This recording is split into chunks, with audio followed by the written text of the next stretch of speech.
Welcome to Museum of Cornish Life. My name's Isabel and I'm the Community Engagement Curator, and I'm here with Tony Crosby, who we have commissioned to make our dancing angels.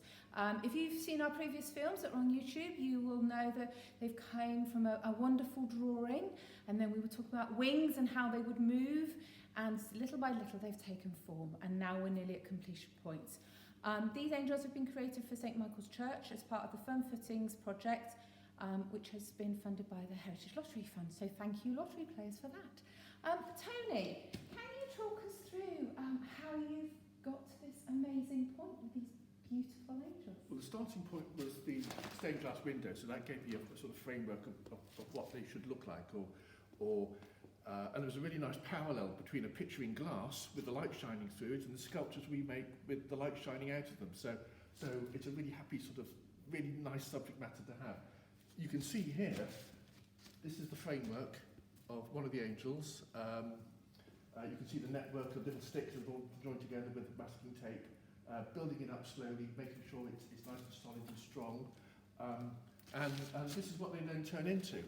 So you end up with something that's really intricate and really involved, and something that's then just covered in paper. And I always say it looks like a badly peeled potato, until you put the light on it, which have little wires and little bulbs inside, and then it does this. So all those little wires and sticks and lines inside become almost like the leaded glass of the window.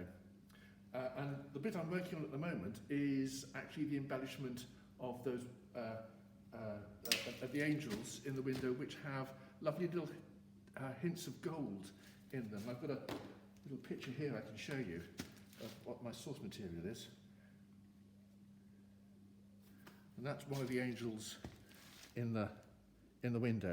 So it's beautifully drawn, absolutely beautifully drawn, with little hints of gold, and there's flowers in the headband, and each little feather is very carefully outlined and delineated. So I've got to find a way of doing that, in not working in glass, not working in metal, but working in sticks and paper. And I'm using a technique to get that colour in with this material. This is fantastic stuff. This is called French Enamel Varnish, and you'll know it as the coloration of all the wonderful, shiny, glitzy, glittering paintings you have on fairground rides.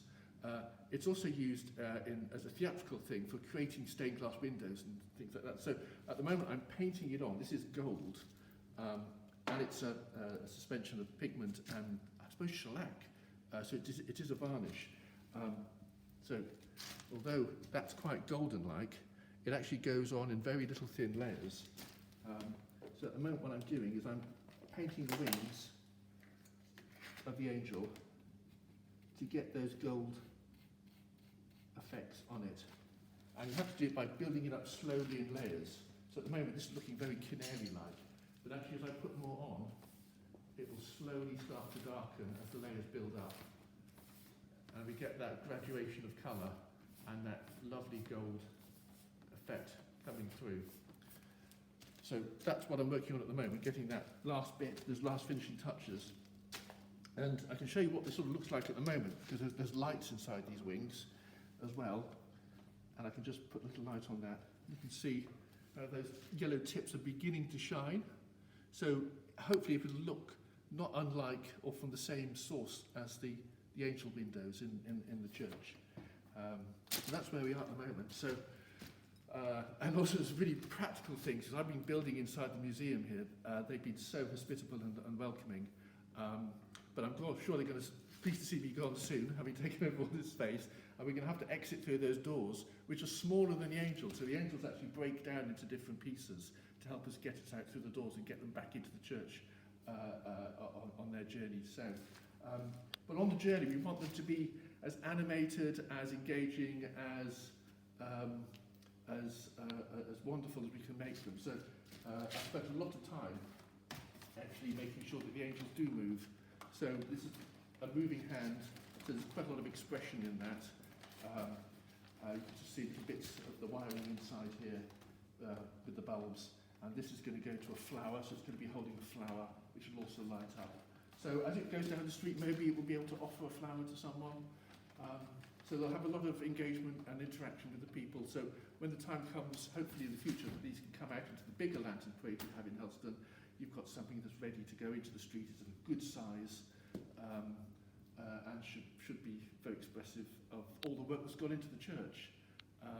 When you see those windows and you see the amount of work that's gone in hours and hours and hours, so I feel I've sort of scratched a little bit into that surface. Well, thank you so much. It's been a joy having you here. And I think joy is the word. I think everybody who's seen this process, it's lifted our spirits, and we will be sad to see the angels go, but also pleased that they will be flying to their new home, hopefully very soon. And as we say, you know, in the future, taking part in lots of parades and really coming out of the church and into the community. So thank you very much. Thank you. I think there's something about an angel watching over us, looking after us. Absolutely. It's something we sort of need at the moment, isn't it? And it is. To take the care of the things that are precious. So brings us a comfort and a joy. Yeah, absolutely. Thank you very much. Pleasure. Thank you.